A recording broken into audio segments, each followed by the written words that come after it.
우리 좌우 옆에 있는 분들과 인사 나누겠습니다. 사랑합니다. 축복합니다.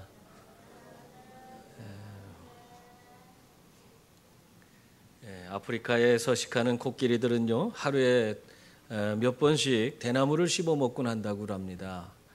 이 대나무는 사실 코끼리가 좋아하는 그런 음식이 아닙니다. 그런데도 불구하고 이 단단한 대나무를 먹는 이유가 있어요. 그거는 평소에 먹는 음식으로는 섭취할 수 없는 그런 영양분을 이 대나무로 말미암아 얻을 수 있기 때문에 코끼리들이 이 대나무를 그냥 서너 차례 본능적으로 열심히 서너 차례 먹는다는 것입니다.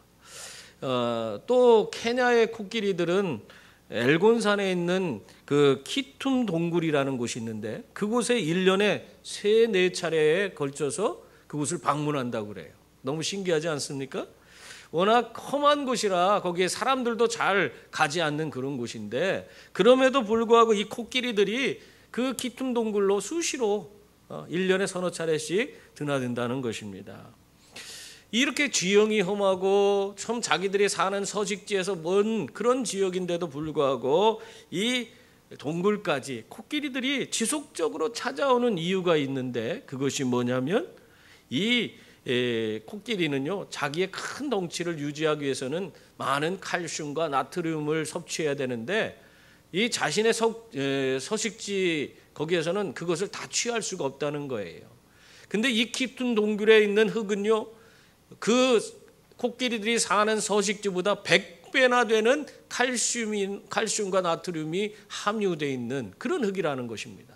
그래서 이 코끼리들이 자신의 생존을 위해서 본능적으로 이 키툼 동굴까지 1년에 그 험한 길인데도 불구하고 서너 차례씩이나 오면서 거기 가서 그걸 퍼서 먹는다는 거예요. 여러분, 참 어떻게 보면 짐승들 한낱 미물에 불과하지만 그럼에도 불구하고 이렇게 지혜로운 그런 삶을 살아가는 것을 볼 수 있습니다. 여러분, 우리들의 삶은 어때야 돼요? 우리들은 사람 아닙니까? 짐승보다도 더 하나님이 귀하게 여기시는 그런 존재들입니다. 우리들은 이 짐승들보다도 더 지혜롭게 살아야 하는 줄 믿습니다. 우리들이 세상 살면서 우리의 육신의 건강과 안정된 그런 삶을 살기 위해서 정말 부단히 노력을 하고 열심을 내고 살아갑니다.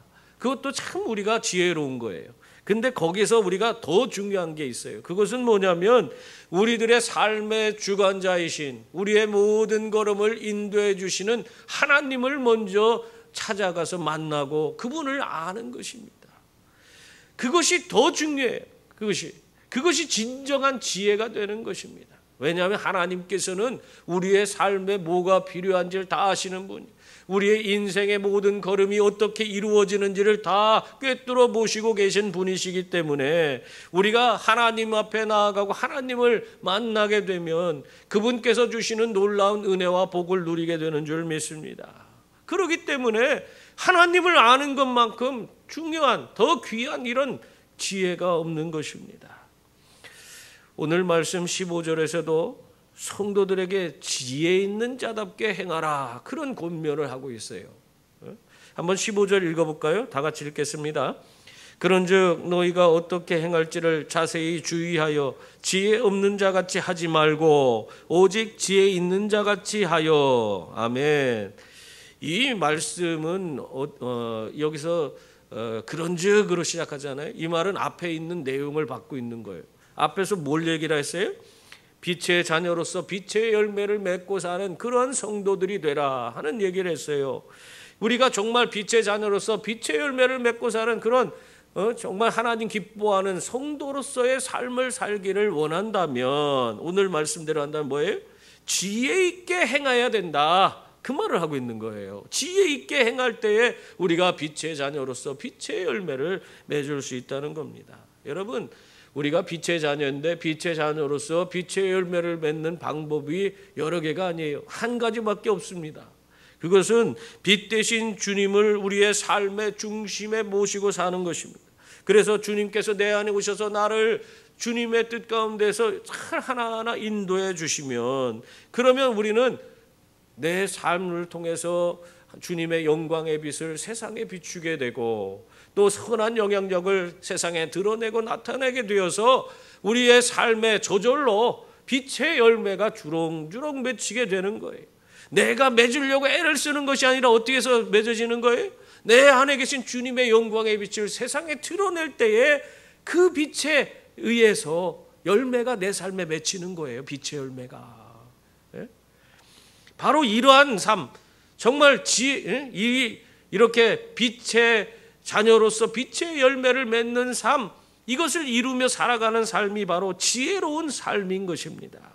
그래서 골로새서 2장 3절에 보면 그 안에는 지혜와 지식의 모든 보화가 감추어져 있느니라, 그렇게 말씀하고 있어요. 여러분, 예수 그리스도 안에 모든 지혜와 지식의 모든 보화가 감추어져 있다, 그 말이에요. 말하자면 예수님께서 지혜의 근본이라고 말씀하고 있는 것입니다.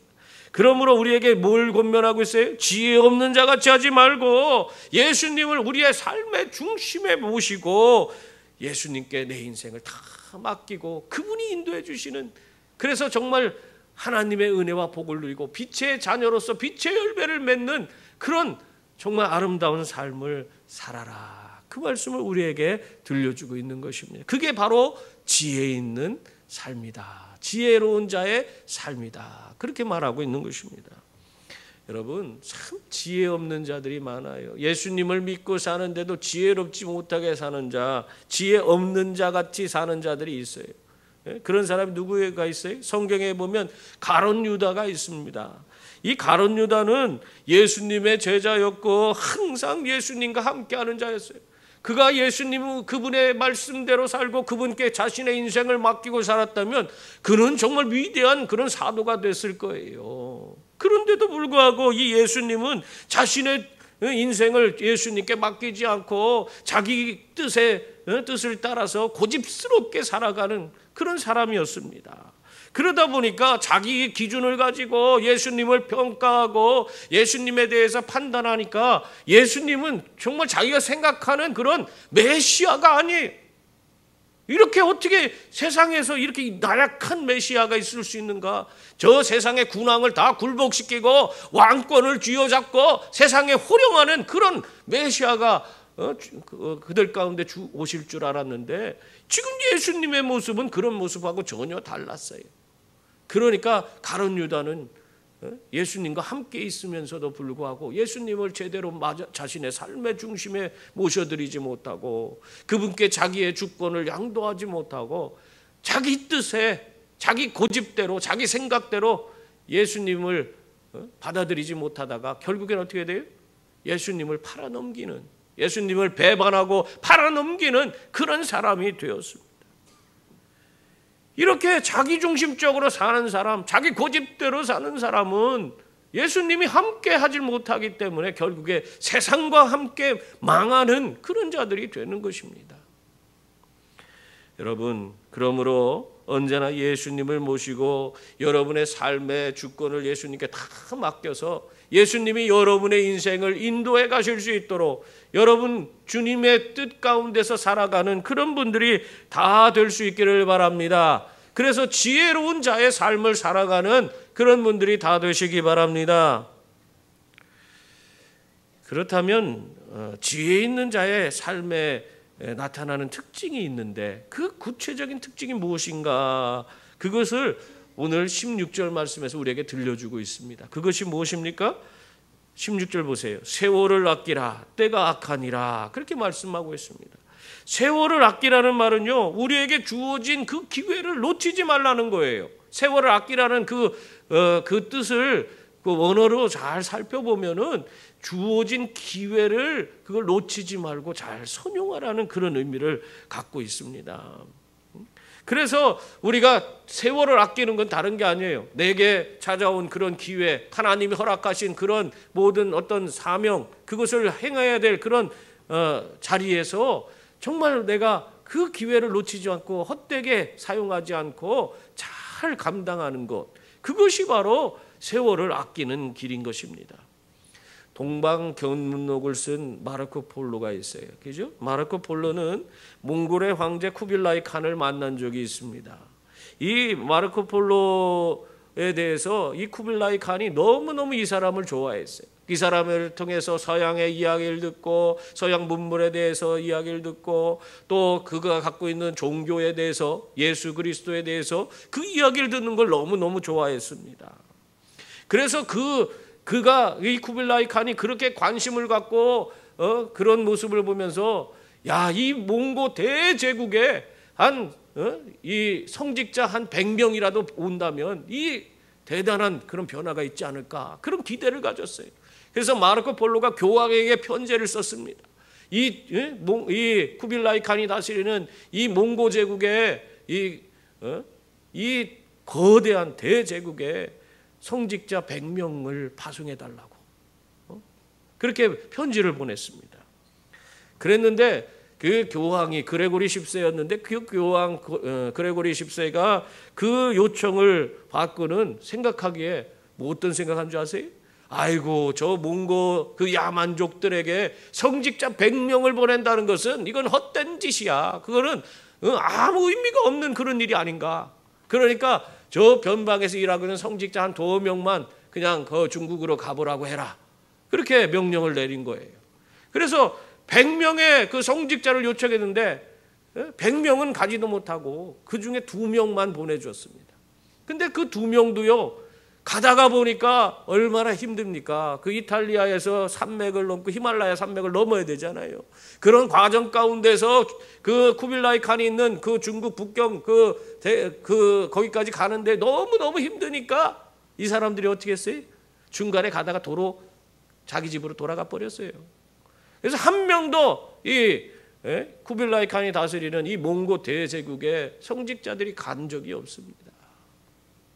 여러분 생각해 보세요. 마르코 폴로가 요청한 대로 성직자 100명이 지금 이 어마어마한 중국부터 저 유럽과 유라시아 대륙 전체를 아우르고 있는 몽고 대제국에 갔다면 어떤 일이 벌어졌겠어요? 거기에서 엄청난 놀라운 역사가 나타났을 거예요. 정말 수많은 영혼들이 복음을 듣고 변화되고 그 땅이 새로워지고 오늘날 같이 저런 이상한 공산주의자들이 다스리는 그런 땅이 되지 않았을 거예요. 정말 주어진 기회를 제대로 활용하지 못하고 성직자를 제대로 보내지 않아서 결국에 그렇게 귀한 기회를 잃어버리고 마는 거예요. 여러분, 하나님이 우리에게 주신 그 기회를 잘 선용하는 분들이 다 될 수 있기를 바랍니다. 정말 왜 그러냐? 오늘 그 말씀해 보면 때가 악하니라 그렇게 말씀하고 있어요. 때가 악하다는 것은 하나님의 심판의 때가 이미 가까이 이르렀다는 것을 은유적으로 표현하는 거예요. 이 세상이 때가 악해지면은 어떻게 되는 거예요? 하나님 심판 때가 이르는 거예요. 하나님의 심판 때가 다 이르렀기 때문에 우리에게 주신 그 시간이 얼마 남지 않았다는 거예요. 그 기회를 놓치지 말고 잘 선용하는 그런 분들이 되라고 말씀하고 있는 것입니다. 그것이 바로 그것이 세월을 아끼는 자들의 삶이에요. 주어진 기회를 잘 선용하는 그런 분들 다 될 수 있기를 바랍니다. 오늘 말씀 가운데 이 주어진 기회를 잘 선용하기 위해서 말하자면 세월을 아끼기 위해서 어떻게 해야 되냐 구체적인 방법을 우리에게 몇 가지 들려주고 있습니다. 그 중에 하나가 먼저 세월을 아끼는 자들은 주의 뜻이 무엇인가를 이해해야 한다 하는 말씀을 우리에게 들려주고 있어요. 17절 말씀입니다. 거기 보면 그러므로 어리석은 자가 되지 말고 오직 주의 뜻이 무엇인가 이해하라. 아멘. 하나님은 우리들을 통해서 많은 일들을 이루어 가십니다. 그러나 하나님의 일은요, 내가 있으나 없으나 그 일이 될까요? 안 될까요? 내가 있으나 없으나 하나님의 일은 되는 거예요. 하나님은 전지전능하신 분이시기 때문에 우리들이 없어도 하나님의 일은 이루어지는 것입니다. 그런데 하나님은 그럼에도 불구하고 우리를 불러서 사용하기를 원하세요. 왜 그러냐면 우리가 그 하나님 일을 할 때에 우리가 하나님을 경험으로 알 수 있고 그리고 하나님이 주시는 은혜와 복을 누릴 수 있기 때문에 우리에게 그 기회를 주는 거예요. 우리를 사랑해서 그런 하나님의 은혜를 풍성히 누릴 수 있도록 하나님이 어떤 분인가를 깨달을 수 있도록 그렇게 만들어주기 위해서 하나님의 일을 하는 곳에 우리를 부르시는 겁니다. 우리가 하나님이라는 곳에 나의 자신을 온전히 드리면 하나님이 나를 통해서 일하시는 거예요. 그러면 나는 매일매일 내 삶 속에서 일하시는 하나님을 경험하며 기쁨과 감격 속에서 야, 하나님께서 이렇게 나를 통해서 위대한 일을 이루셨다 하면서 우리는 하나님께 영광 돌리며 살아갈 수가 있는 것입니다. 그렇기 때문에 우리는 하나님이 일하시는 것을 먼저 깨달아야 돼요. 하나님의 뜻이 무엇인가를 깨닫고 그분의 뜻에, 그분이 일하시는 그곳에 내 자신을 드려야 하는 것입니다. 여러분, 하나님이 원하시는 그곳에 나 자신을 드릴 때에 우리들의 삶은 하나님을 기쁘시게 하고 또 하나님의 은혜와 복을 누리는 그런 자들이 다 되는 줄 믿습니다. 중요한 건 있어요. 여러분, 우리가 아무리 노력해도 10년, 20년 걸리면서 고생하면서 겨우 이루는 일들도요, 하나님이 함께 하시면은 1년 안에도 일 끝낼 수 있고요, 한 달 안에도 끝낼 수 있습니다.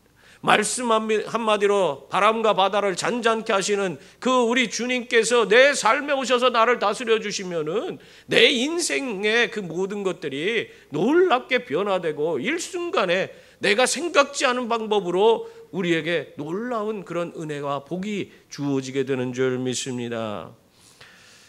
영국의 노스햄스턴의 작은 마을에 아주 총명하기로 유명한 두 형제가 있어요. 조지와 윌리엄이란 형제가 살고 있었습니다. 그 아버지는 직조공인데 이 아버지는 이 아들이 너무 총명하고 똑똑하니까 그게 너무 자랑스러웠어요. 그래서 고민하다가 그 두 아들을 잘 키워서 정말 우리 집안을 크게 일으켜 세워야겠다, 그런 마음을 가졌어요. 그래서 늘 자식들을 세워놓고 너희들은 참 훌륭하게 돼서 나중에 우리 집안을 잘 일으켜 세우는 자들이 되라, 그렇게 자꾸 아들들에게 그 이야기를 했습니다. 그러면서 이제 아이들이 커서 대학 갈 나이가 됐는데 둘 다 대학을 보낼 형편이 안 됐어요. 그래서 큰 아들은 큰 아들이니까 너는 대학 가서 공부를 해서 훌륭한 사람이 되고, 둘째 너는 직접 그냥 생존 직장을 잡아서 삶의 터전을 잡고 한번 거기서 집안을 일으켜봐라 하면서 그 첫째는 대학에 보내고 둘째는 구두수선하는 일을 배우게 했습니다. 이때 당시는 구두수선하는 일이 굉장히 좋은 그런 직업이었어요.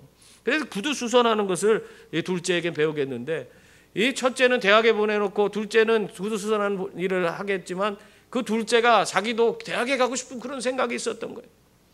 그래서 둘째도 아버지가 시키는 대로 구두수선 일을 배우면서 그것을 통해서 열심히 일해서 또 돈도 벌고 그러면서 자기도 대학에 가겠다 생각을 하고 결국에 준비를 열심히 해서 대학에 들어갑니다. 이 대학에 들어가 나서 둘째 윌리엄이 그 인생이 완전히 달라지는 경험을 합니다. 왜냐하면 대학 가서 그가 공부를 하면서 거기에서 예수 그리스도에 대해서 알게 된 거예요. 예수님을 그 삶에 영접하고 예수 그리스도께 자신의 인생을 온전히 맡기는 그런 경험을 하게 되는 겁니다. 하나님의 뜻이 무엇인가를 깨닫게 됐어요. 그런 과정 가운데에서. 그러면서 하나님께서 자기를 위해서 준비한 그것이 무엇인가를 깨닫고 자기는 선교사가 되겠다, 그렇게 작정을 했습니다. 그 모습을 보면서 아버지가 야, 네 형은 저렇게 대학에서 공부 열심히 해서 훌륭한 정치인이 되려고 하는데 너는 겨우 생각한다는 것이 그 선교, 다른 나라에 가서 그 하나님의 복음을 전하겠다고 하는 그 선교사가 되겠다고 하는 것이 네 꿈이냐? 그러면서 핀잔을 줬습니다.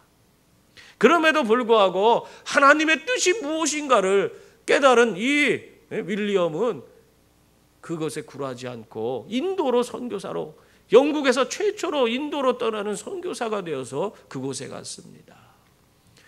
그 후에 이 두 형제가 다 세상을 떠난 후에 그들에 대해서 이 영국의 인명백과사전에 그들이 등재됐는데 거기에 보니까 두 사람의 업적에 대해서 기록을 해놨는데 이 현대 선교의 아버지라고 불리는 윌리엄 캐리, 바로 윌리엄 캐리가 이 둘째 아들이었어요. 이 윌리엄 캐리는 무려 2페이지에 가까운 내용으로 그 사람에 대해서 자세하게 설명을 해놨다고 합니다. 그런데 그 밑에 그 형에 대해서, 조지에 대해서 써놨는데 조지는 그저 윌리엄 캐리의 형, 정치인, 이렇게 한 줄로 딱 써놨대요. 여러분, 이렇게 하나님을 알지 못하고 세상적인 성공을 쫓는 사람과 하나님의 뜻을 깨닫고 자신의 인생을 하나님께 맡긴 사람의 삶은 다를 수밖에 없는 것입니다. 그러므로 하나님의 뜻이 무엇인가 먼저 그것을 이해하는 것이 중요해요. 그래서 하나님의 뜻을 깨닫고 하나님 하시는 그 일에 내 자신을 온전히 드림으로 말미암아 하나님께서 기뻐하는 삶, 하나님 주시는 또 은혜와 복을 누리는 삶을 잘 우리가 누리며 살아가시고 또 주어진 기회를 잘 활용하는 세월을 아끼는 그런 분들이 다 될 수 있기를 바랍니다. 또한 세월을 아끼기 위해서는 어떻게 되냐? 구체적인 그 방법으로 성령 충만을 받아야 한다. 그렇게 성경은 말씀하고 있습니다. 18절 보세요. 거기 보면은 술 취하지 말라. 이는 방탕한 것이니 오직 성령으로 충만함을 받으라. 그렇게 말씀하고 있습니다. 여러분, 파스칼은요, 철학자이고 뭐 수학자고 여러 가지 이 사람에 대해서 설명을 합니다만, 이 파스칼이라는 사람이 이런 말을 했어요. 모든 사람의 마음에는 하나님이 만드신 하나의 공간, 즉 공백이 있다. 이것은 어떠한 피조물로도 채울 수 없고 오직 예수 그리스도를 통하여 하나님만이 채워주실 수 있는 공백이다. 그렇게 말했습니다. 이 파스칼이 말한 사람의 마음에 있는 공백을 하나님이 알지 못하는 사람들은 어떻게 그걸 채우려고 하는 줄 아세요? 그걸 술과 온갖 방탕함으로 그걸 채워서 그 공백을 메우려고 애를 쓰며 살아갑니다. 그런데 그 사람들이 그렇게 술과 방탕함을 가지고 그 허전함을 메꾸려고 그 공백을 메우려고 애를 쓰지만 그게 채워져요? 채워지지 않는 거예요. 오히려 그 술과 방탕함으로 그 공백을 채우려고 한 하나님 알지 못하는 사람들은 결국엔 그 인생이 점점 더 망가지고 파괴되는 그런 어리석은 그런 자들이 되고 마는 것입니다. 그러나 하나님을 아는 그런 사람들은 어떻게 됩니까?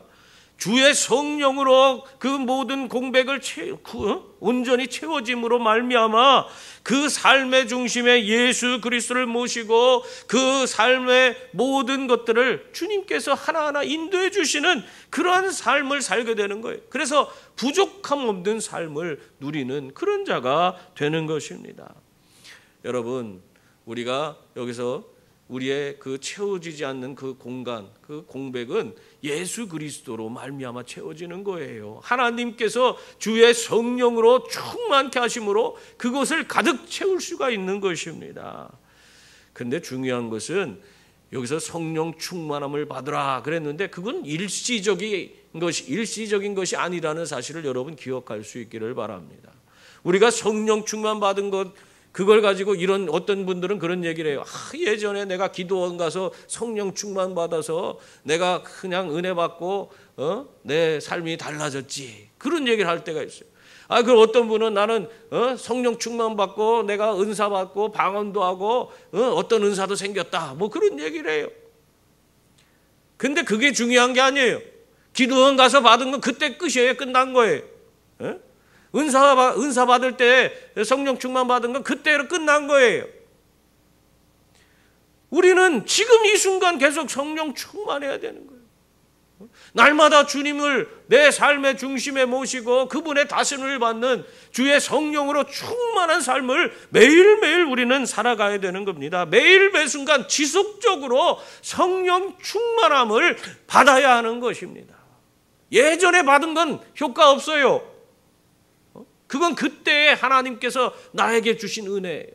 그것이 오늘 내가 하나님의 사람으로 정말 하나님의 이 교회의 성도로서 제대로 재구실을 하면서 살려면은 오늘날의 매일의 삶 가운데서도 살아 역사하시는 그 성령 하나님의 온전한 지배를 받아야 돼요. 성령 충만함을 지속적으로 받아야 하는 것입니다. 그래야지 우리가 성령으로 우리의 그 빈 공백을 가득 채워서 하나님의 말씀을 깨닫고 그 말씀에 순종하며 하나님의 위대한 일들을 이루어가는 그런 종들이 되는 것입니다. 그게 바로 뭐예요? 세월을 아끼는 거예요. 뿐만 아니라 성령 충만 받으면요, 여러분, 우리에게 자유함이 생깁니다. 왜냐하면 성령 충만 받는다는 것은, 그것은 내가 하나님의 뜻을 다 이루어져서 그분의 온전한 다스림을 받는다는 거예요. 그분의 생각이 내 생각이 되고 내 생각이 주님의 생각과 일치되는 거예요. 그래서 나는 더 이상 그 고민할 필요가 없어요.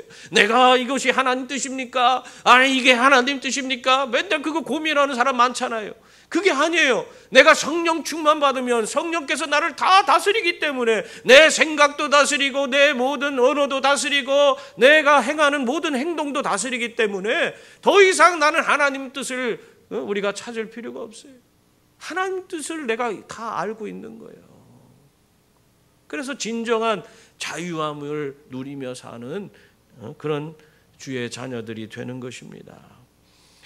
그러므로 여러분, 날마다 여러분 성령 충만을 구하시는 분들이 다 될 수 있기를 바랍니다. 구하면 주시겠다고 하나님께서 우리에게 약속하셨어요. 성령 충만을 날마다 구하는 분들이 되어야 돼요. 그래서 우리가 정말 하나님의 놀라운 일에 동참하고 하나님이 주신 은혜와 복을 누릴 뿐만 아니라 진정한 자유함을 누리는 성도들이 되어야 할 줄 믿습니다.